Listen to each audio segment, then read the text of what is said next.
Good evening and welcome to tonight's town hall. I am NAP President Wanda Sims. The purpose of this evening's town hall is to share with you NAP's progress on an initiative that was started during the last biennium, the use of remote monitoring technology to proctor our exams, the journey. With the onset of the COVID-19 pandemic, NAP realized an increased need to provide virtual monitoring for the membership exam and began looking for an automated solution. NAP also took note of concerns members raised regarding the integrity of our exam. We looked at various programs, and while we were pleased to see the technology advancements in this area, the implementation costs and annual fees were very costly, ranging anywhere from $25,000 to $35,000. However, due to other pressing matters, including the impact of COVID-19 on our training conference and ultimately the biennial convention, this initiative was paused. In the fall of 2021, when the Commission on Credentialing announced plans to retire the RP Legacy exam on December 31st and implement the new RP credentialing program, NAP renewed its efforts to identify a solution for remote proctoring of the membership exam and decided to include the new RP process. The goal. NAP's goal is to implement a system that would allow our members to take exams at their convenience without an in-person monitor, to detect misconduct in exam taking, to protect the value and integrity of NAP membership and the credentialing programs, reduce the burden and reliance on volunteers to schedule and monitor exams, and to provide a cost-effective solution to our members, the association, and non-members. I am pleased to announce that we think that we found that solution that fulfills all aspects of NAP's goals: Respondus, LockDown, browser, and monitor. Although it is not without cost, it is reasonably priced. Instead of having to pay a hefty implementation fee plus annual fees plus fees for each exam, NAP's annual cost will be $2,795. And individuals needing to take the NAP exam will pay a fee of $15 for 12 months for an unlimited number of exams. This evening, we will share with you and answer your questions on NAP's plans to conduct a pilot test using responders for both the NAP membership exam and the Step 1, Parts 1 through 7 of the RP exam. The team. For the past several weeks, NAP's project team has been working diligently to prepare for the pilot. The software has been integrated with our learning management system, Schoology. While we've conducted alpha and beta testing while testing practice exams and real exams, and we've tweaked system parameters and instructions as needed. In preparation for the pilot, NAP will temporarily halt all training on Monday, March the 14th, until we launch the pilot on Thursday, March the 17th. The pilot will conclude on April 30th. During the pilot, we're asking participants to share their experience by completing an online evaluation form. Your feedback will be included in a recommendation to the NAP Board of Directors. With that background, it is my pleasure to introduce our presenter this evening, CJ Caven, PRP. CJ currently serves as the chairman of the Communications Committee. Following CJ's presentation, there will be a question and answer period for us to answer any questions that you may have. CJ, the floor is yours. Thank you, Madam President. I'm excited to share with you tonight on behalf of the project team, whose members were on the previous slide, about the work we've been doing over the past couple of weeks. Specifically, I'm going to talk about the different softwares that we'll be using, the purpose of the pilot program, a little bit more on what President Sims just mentioned, and go to a little bit more detail on how actually members will interact with this system. And then we've prepared some slides based off of the pre-submitted questions, and I'll answer those in conjunction with answers from the commission. And then we'll open it up for questions for everybody, for those that are on the call. So with that, we'll get started. So as President Sims mentioned, the purpose of the pilot program, it allows the option of monitoring software instead of an in-person monitor. So what we currently use people to do, we will be shifting to allow software to do. Additionally, this aligns software with the Commission on Credentialing's requirements as well. So the way that users will experience this, it'll actually be 3 software platforms, but you'll access it through Schoology, our learning management software. So there's 3 independent pieces: Schoology, Respondus LockDown Browser, and Respondus LockDown Monitor. And we'll go into in-depth on each one of those and how they work together. Starting with Schoology. Schoology is NAP's learning management system for administering the new credentialing system.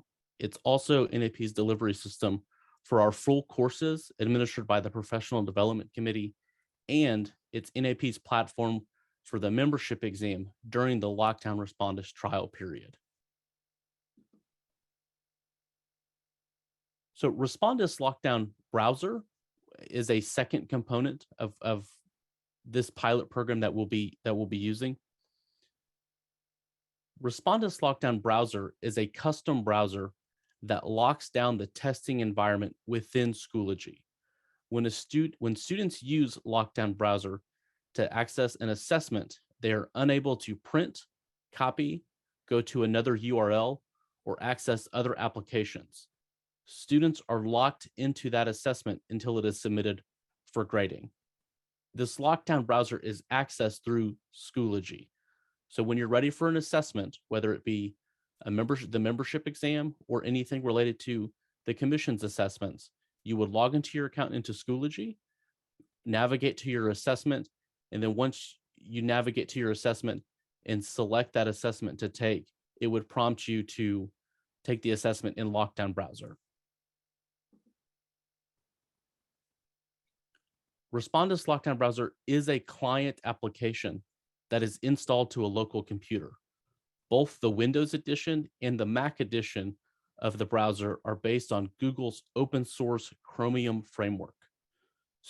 Students or participants do not need Google's Chrome browser installed, nor will this version affect a Chrome browser that's already installed.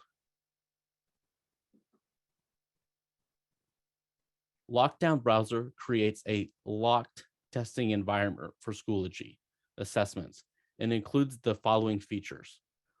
The assessments are displayed full screen and they cannot be minimized. Assessments cannot be exited until they're submitted by the users for grading. Task switching or access to other applications is prevented. Printing functions are disabled. Print screen and capturing functions are disabled. Copying and pasting anything to and from an assessment is disabled. And then right-click options are disabled on both Windows and Mac. Additionally, browser menu and toolbar options are disabled except back, forward, refresh, and stop. These are all related to how you to how you use the assessment piece. Function keys are disabled. Source code for the HTML page cannot be viewed. URLs cannot be typed. And there are hundreds of screen capture, messaging, screen sharing, and network monitoring applications that are blocked from running. Simply put, when you launch LockDown Browser, it literally does lock down your computer where the only thing that you can do is complete your assessment.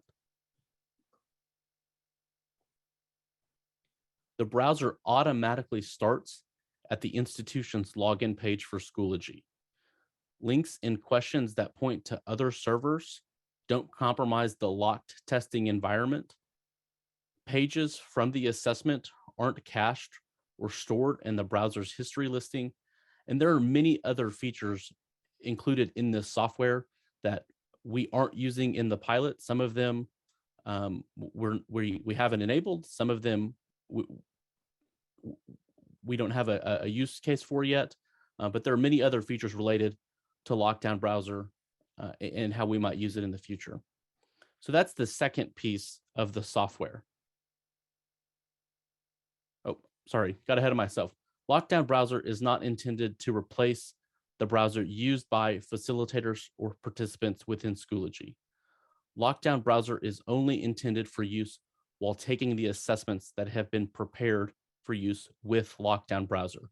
Anything else that you're doing in Schoology, if you're submitting assignments or reviewing materials, those will all take place in your default browser that you would normally do it in. You would only use LockDown Browser when prompted by Schoology for a specific assessment. There we go. The third piece of software that integrates with all this is Respondus Monitor. Respondus Monitor is intended for when a human proctor is not observing test taking and uses webcam and video technology to ensure the identity of students and to deter other forms of cheating using a second computer, accessing a mobile device, etc. After an exam, an evaluator can access the webcam's recordings and other information about the assessment environment, all within the learning management system. The Respondus Monitor functionality is built into the LockDown Browser client. Similarly, the LockDown Browser server plugin contains all of the features required by Respondus Monitor. So the only thing that you're downloading to your computer for any of this is LockDown Browser.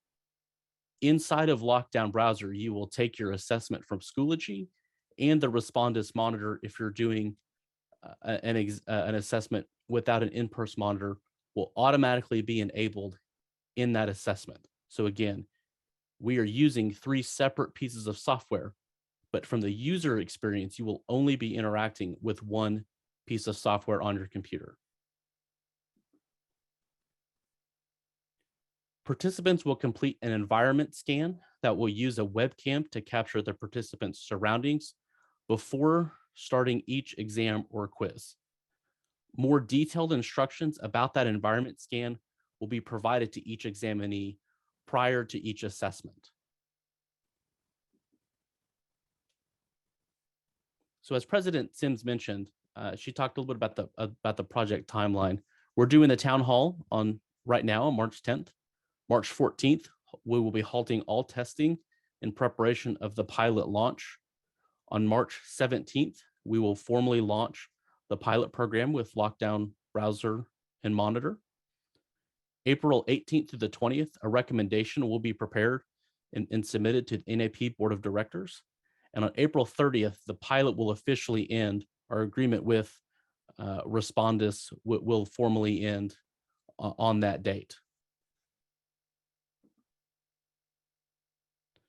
During the pilot, all membership exams will be conducted using LockDown Browser and Respondus monitoring.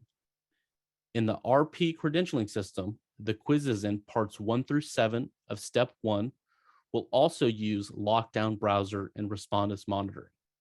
They will not be used for part 8 of step 1, nor for parts 2 or 3, all of which permit and require candidates to refer to RONR in brief, and sometimes other parliamentary materials. If the pilot is successful and the NAP Board of Directors approves its full implementation, the membership will be informed and the exam rules will be modified to require Respondus for membership exam and RP quizzes, step 1, parts 1 through 7. With that, I'll move into some of the pre-submitted questions we received. I'll display the questions either in full or in part on the screen, and then read a prepared answer that the project team has worked on together. The first one, President Sims mentioned this: will there be a cost? The answer is sort of. It depends. That's my best lawyer answer. During the pilot, there will not be a cost. So up until the end of April, there will not be a cost to NAP nor to the participants. If the NAP Board of Directors approves Respondus lockdown browser and Respondus monitoring going forward, there will be a cost incurred by NAP for the full software, and then for each participant to use Respondus monitoring, it will be a $15 per user for 12 months use of Respondus monitoring.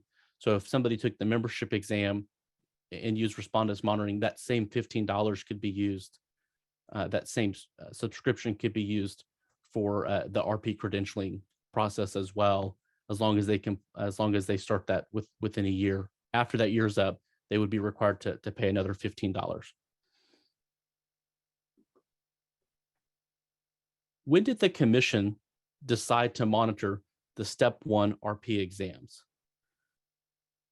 NAP leadership in December 2021 initiated planning for a pilot of LockDown browser and Respondus monitor for the membership exam, and on December 22nd invited the Commission on Credentialing to use it for portions of the new registered parliamentarian credentialing system, generously offering to cover the subscription costs if NAP decides to continue the program upon expiration of the pilot without impacting the already approved commission budget.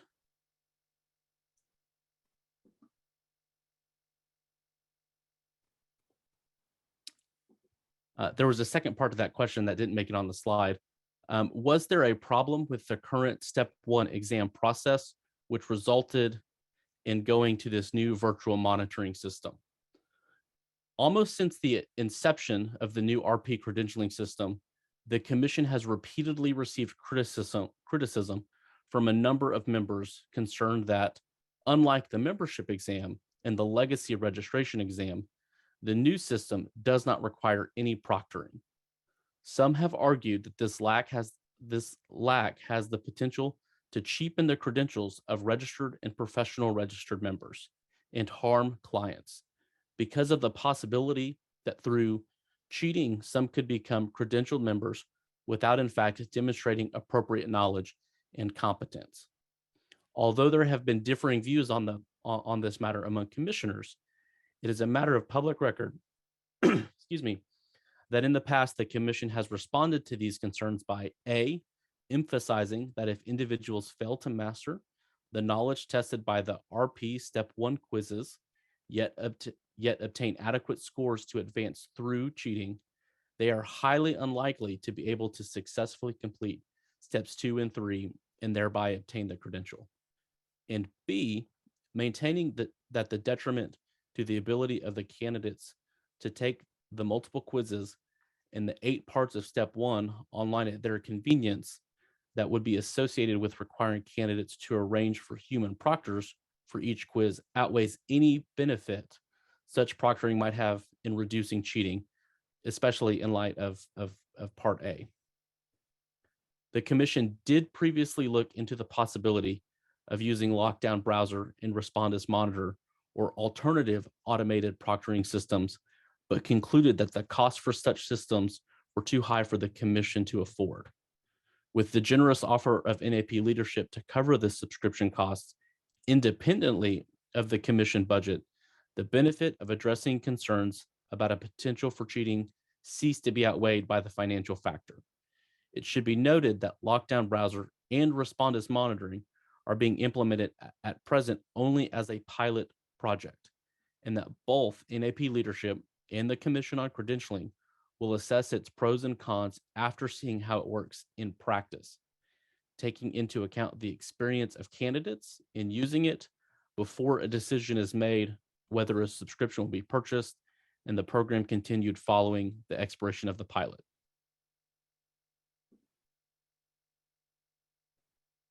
We also received an email that expresses some concerns that a commercial platform product does not address all of the exam requirements, nor is flexible enough to accommodate all 3 steps. It certainly, the email said it certainly won't provide for the testing requirements for those without computer access in the digital divide, in particular, my students, the person who submitted the email, who are currently in prison. There are others without the capability as well, the blind and those without diminished motor nerve functions. Without addressing these access issues, NAP may be in violation of the ADA requirements to, quote, provide reasonable accommodations. Well, the answer is Respondus Lockdown Browser and Monitor are one method of taking membership exams, but not the only method. Once the pilot has expired, that will be reviewed. There is currently no policy that would prohibit in-person monitoring of membership exams after the pilot expires. For the RP credentialing process, Lockdown Browser and Respondus Monitor will only be used for quizzes in parts 1 through 7 of step 1, which test memory and application of rules and prohibit reference to materials while taking quizzes. They will not be used for part 8 of step 1, nor for steps 2 or 3, since the 8-part quizzes, the step 2 assignments, and the step 3 meeting simulation all allow and indeed require candidates to refer to R1R in brief, and other parliamentary materials while completing them. The use of Respondus Monitor actually enhances NAP's ability to, quote, provide reasonable accommodations due to the software's design. Respondus Lockdown Browser and Respondus Monitor are used on multiple higher education institutions across the United States, and they do offer accessibility settings inside the software. And a link to those accessibility settings will be provided in the FAQs for this town hall. Additionally, there is also an accommodation policy in the NAP Policies and Operations Manual. Finally, Rule 5A, applicable to the RP credentialing process, states, quote, any RP candidate or regular member desiring to become an RP candidate who, based on disability or language barrier, desires variations of the standard requirements may request reasonable accommodation. Such a candidate is asked to include in the request suggestions for how the candidate might best be reasonably accommodated. The request may be made by or on behalf of a candidate through email to commission@nap2.org or by contacting NAP headquarters. The commission is committed to making all reasonable efforts to accomplish such accommodation. To provide reasonable accommodation for a candidate with a disability, the commission will, if necessary, adapt or authorize foregoing the use of Lockdown Browser or Respondus Monitor. It should be noted, however, that incarceration does not fall within the legal definition of, quote, disability. While fully recognizing the desirability of assisting the rehabilitation of those imprisoned through the study of parliamentary procedure, the commission regrets that it does not judge it feasible at present to make the RP quizzes, assignments, and meeting simulation available other than online through the Schoology learning management system. Next question, what software or files, if any, will proctors be required to download or install on their personal computers? For RP quizzes, there are no human proctors as such. Members of the Commission on Credentialing have been assigned on a rotating basis to review recordings of those quizzes flagged by Respondus Monitor that may require investigation. Commissioners have obtained the required software.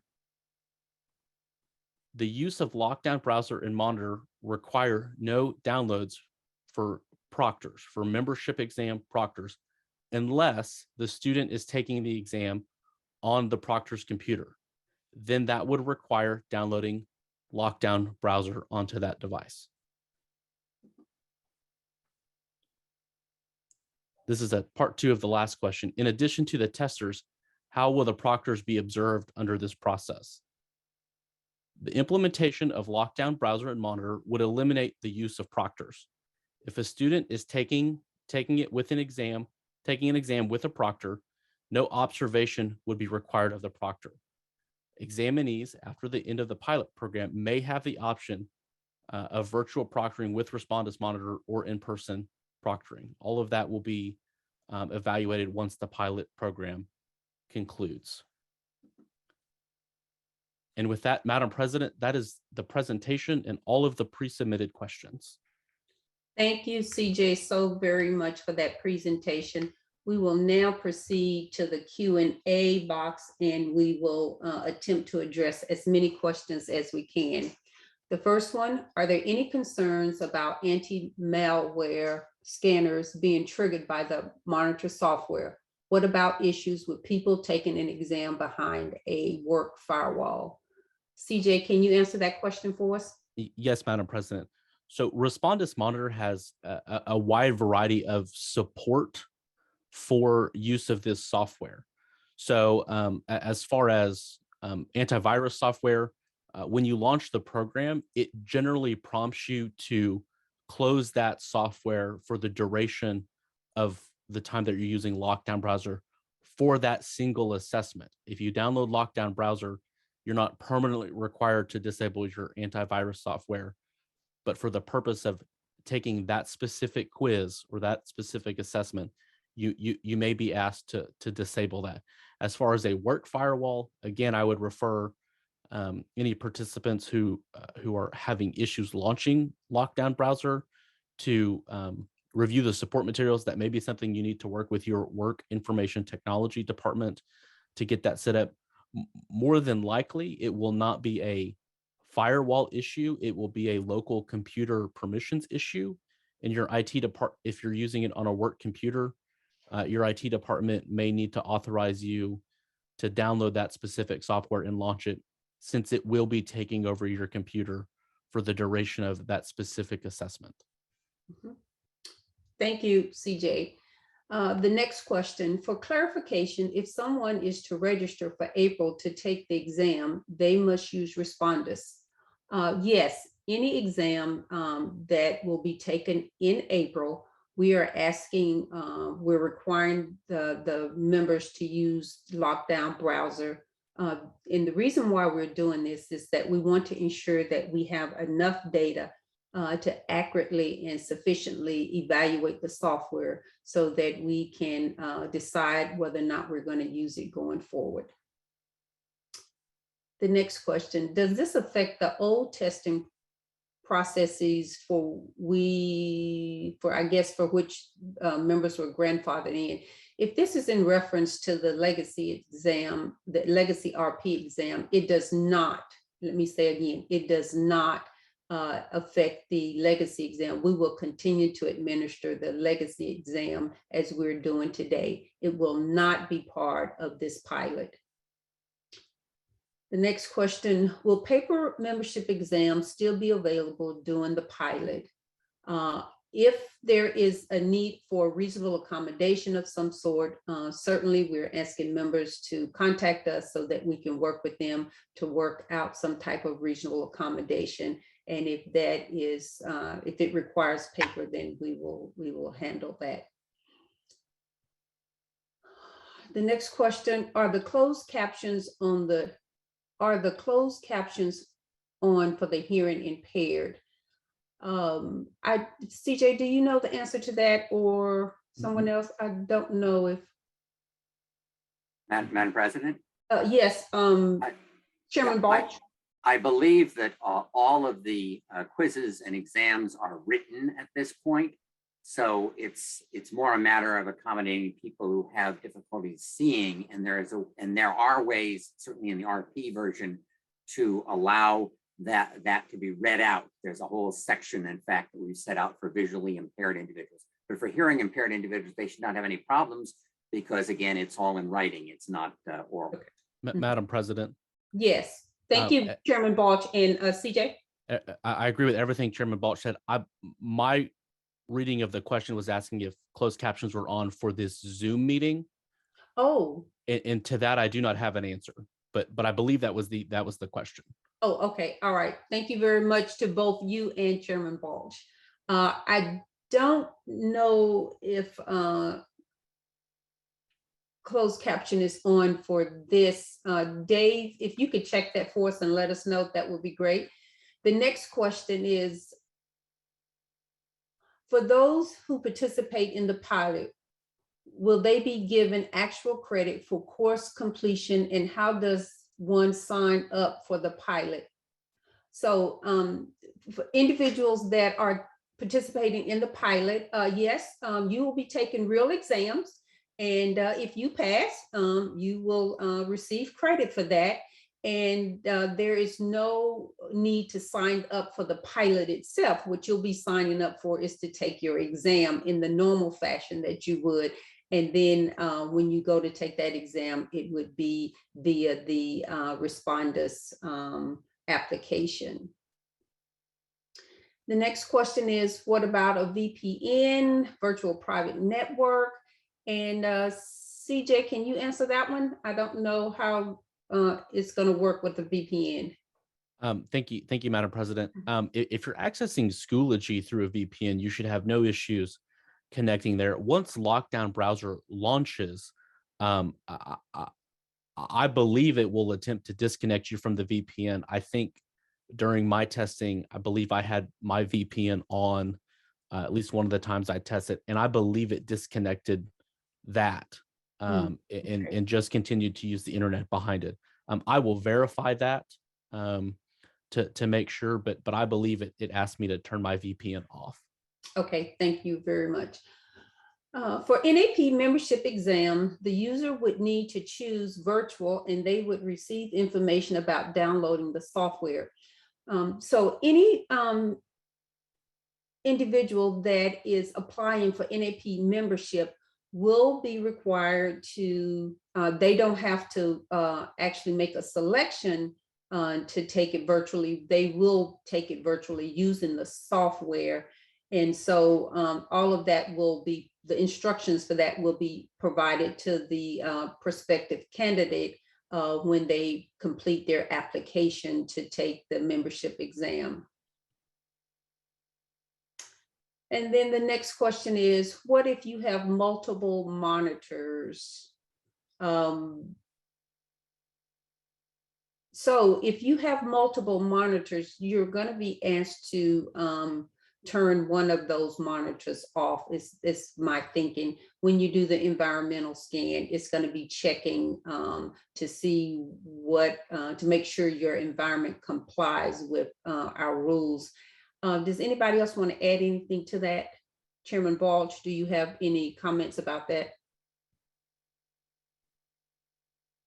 Maybe Dr. Jackson would address that. Dr. Jackson, okay. Dr. Jackson? Thank you, Madam President. We have not addressed the issue of multiple monitors, so I'm glad it was brought up because I think it is a concern. But I would not remind because most people have not seen it. What happens in Respondus Monitor is it uses your camera to monitor you while you're taking the exam. And one of the things that would come out if someone is using a second monitor is the repeated action of looking to the right or to the left to something.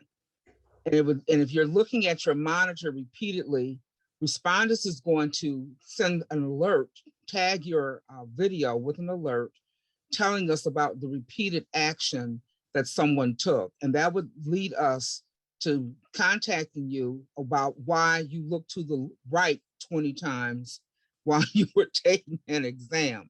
But I think the issue of multiple monitors is something we do need to address. And I thank you for the question. And thank you, Commissioner Jackson, for your response. Okay, the next question I see is, will you demo this process so those of us who host study groups for the exams can actually explain to the test takers? So what we would like to do about that is we have provided extensive instructions. And so if the test takers have any questions, we provide contact information for them, who to contact. And also there is information that is built into the Respondus application that should answer most of their questions. And they can go onto the Respondus website and actually see a demonstration of that. And for those instructors who typically monitor exams, we definitely would request that you all do that And also, if you like, you can also participate in the pilot by going into Schoology and doing it for yourself. Madam President.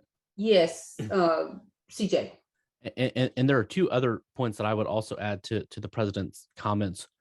One, for every user who is set up to take an assessment either in the commission or for the membership exam, one of the things that we have built and that we would highly recommend is taking one of the practice exams inside of the software one, so that each participant would be able to download LockDown browser, test it fully, be comfortable with the software prior to taking that assessment. We know this is certainly true for I think I can speak for all of the panelists. We know that these tests and these assessments and these quizzes are sometimes taxing on the mind. So we want everyone to be as comfortable as possible when they're taking their assessments. So we have provided practice exams in every situation, and we would highly encourage participants to take those. Secondly, one of the things that that the project team will be producing is a how-to video on how to access through Schoology, access a practice exam, the membership exam, and go through those steps up until the point of that it launches LockDown browser. We can do a screen record, but obviously because of the nature of LockDown browser, exactly what we're using it for, once we launch LockDown browser, the screen record will end. So we're investigating ways to record that process in a high quality format, so that way we can send that to the membership, and also for anybody taking the exams before, during, or after the pilot. Thank you, Madam President. Thank you, CJ. Yes, there are practice exams out there for our members to actually practice using before they actually take their exam. So thank you. I totally forgot about all those practice exams I took. Okay, the next question is, when will this recording be made available? We are hoping to have the recording up and available within a week or so. We do have some other recordings that we're trying to get up, so we will work diligently to try to get the recording up for everyone within a week or so. And then when does the pilot program start? The pilot program will be launched on March the 17th, 1 week from today, and it will conclude on April the 30th. Can we receive a copy of this PowerPoint? Yes, we will make the PowerPoint available with the recording. And what is the website? And I'm not sure if I understand which website, if the member could type in there which website they're requesting. As responders work with my wife's. Madam President. Yes, yes. So for the website, if someone is taking the membership exam, NAP staff will set up their account on the Schoology website and tell them where to access it. Same thing for the RP process. When you have done that fee to start that process or take that exam, your account will be set up and you'll be emailed the website for those tests. Okay, thank you, Donald, so very much for that. The next question is, as responders worked with my wife's university exams, they required a remote camera that could survey the room, computer, user ID, and watch the user from the side through the exam. Okay, thank you for that comment. So is the anticipation being updated to remove the proctor portion? And I am thinking that that is referring to the membership exam. And so, yes, that is the intent ultimately, that we would eliminate the need to have a proctor.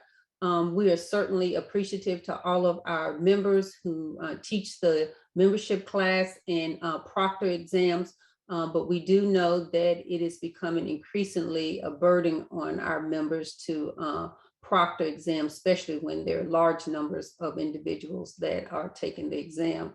And also we feel that by eliminating the proctor portion, this will allow members or potential members to actually log on and take the membership exam at any time they want. They could take it at 2 o'clock in the morning, and if they're unsuccessful, they can take it again, all without having to make arrangements for a proctor.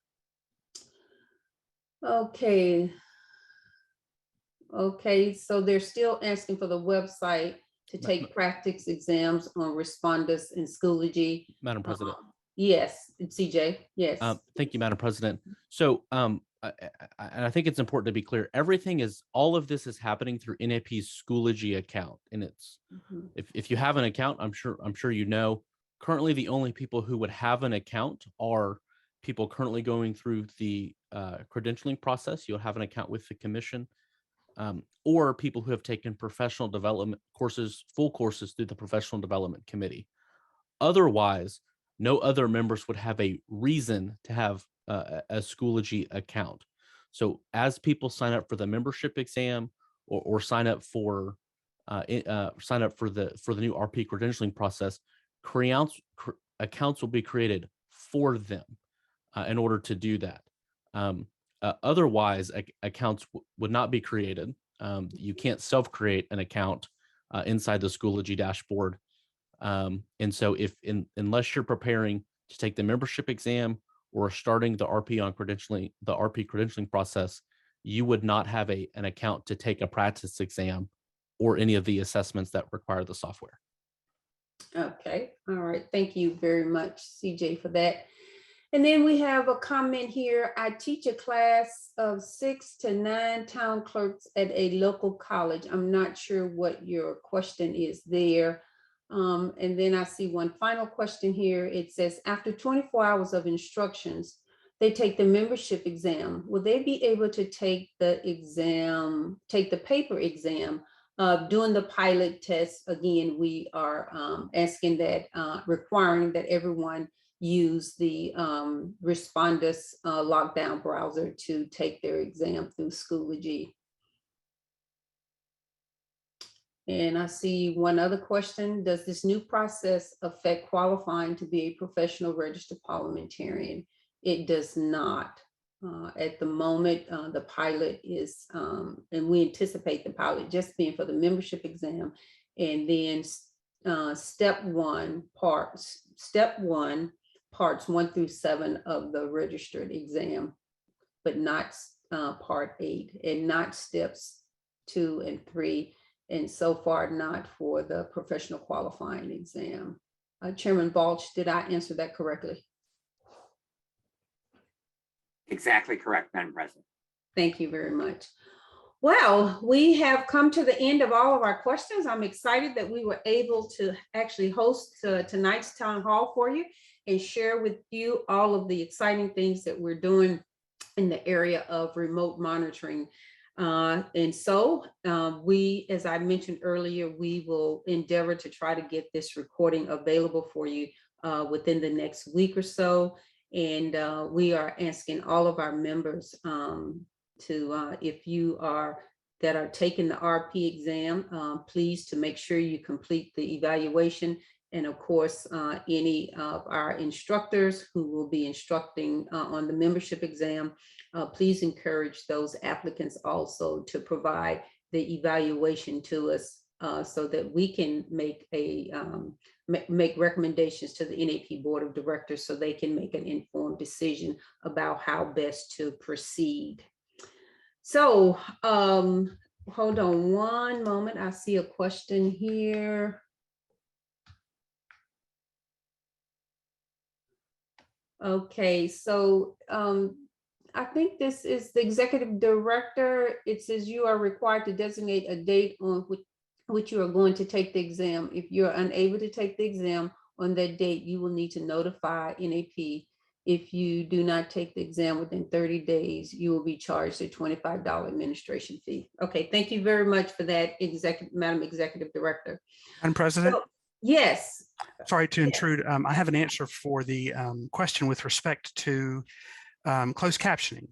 Yes. If the members will let us know in advance that that's something that they need, we can certainly provide that. However, it's something that needs to be done before the webinar begins. It isn't something that we can just kick in during during the webinar. So if they can let us know either through emailing the staff at headquarters or a member of the technical team, we'll be glad to set that up in advance in the future. Thank you so much for that, Dave. And yes, by all means, we want to make sure that we're providing whatever accommodations we need to provide. And that includes our webinars and meetings that we have like this. So thank you for that, Dave. And let me just say thank you to everyone for joining us tonight. We look forward to receiving your feedback. And we hope that by the end of the pilot, which is in April, that we will be able to report back to you with good news and what's going to happen with this process. So good night, everyone. And thank you so much for joining us for this town hall.